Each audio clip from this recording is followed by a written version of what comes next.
reaction as someone who's been in and out of that courtroom? You saw the emotion of the courtroom firsthand. I think it was a tight trial. It lasted 4 months. There were 134 witnesses, 439 exhibits, and I think we all in the press and as court observers understood that the jury had a tough job in front of them. It ended up taking them 36 hours to deliberate to come to the verdict that they did. And I think there was a lot of speculation that the defense had done a really good job of poking holes in the prosecution's case. Over the course of 4 months, they put on a very good and aggressive defense.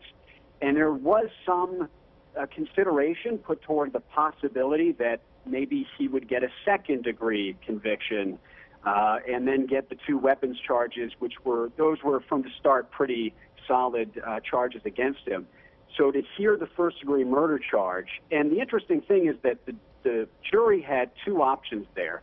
They could have convicted him on first degree based on premeditation, or they could have convicted him on first degree based on extreme atrocity, or they could have convicted him on first degree on both of those theories, and they chose extreme atrocity.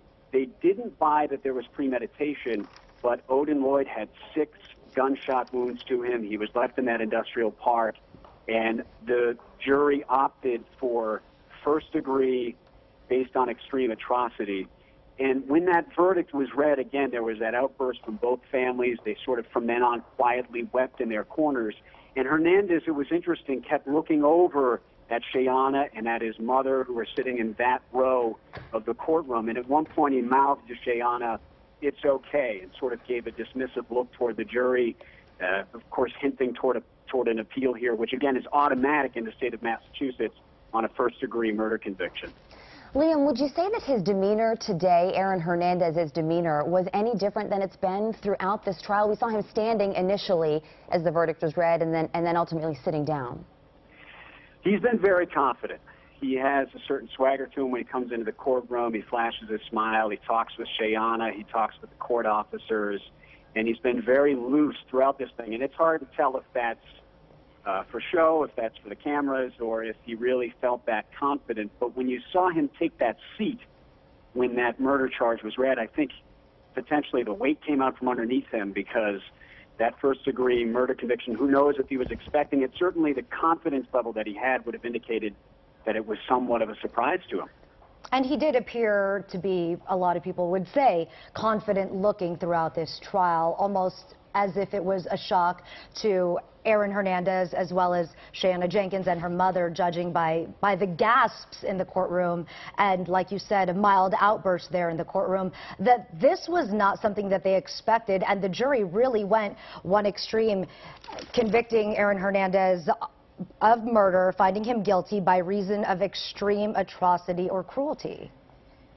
Absolutely. And again, he looked at Shayana several times, seeing that she was crying. She had her head in Terry Hernandez's shoulder, weeping loudly in the courtroom. And I think he kept looking over. He saw that, and eventually he made eye contact with her and mouthed, "It's okay," as an indication of, we're still going to somehow get through this. And of course, he faces not only life in prison now on this conviction, he faces the double homicide charges in Boston that he now has to go face, as well as several civil lawsuits associated with these different charges. So he has been very confident, but you get the sense that the money is beginning to run out for him, and this conviction was, of course, a bit of a shock to him, given how aggressive the defense had been. And they were confident in their closing argument.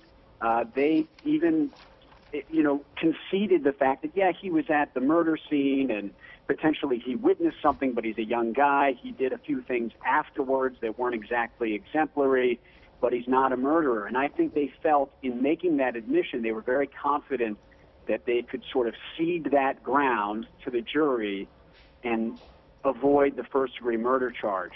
And that just, it's not the way that it worked out.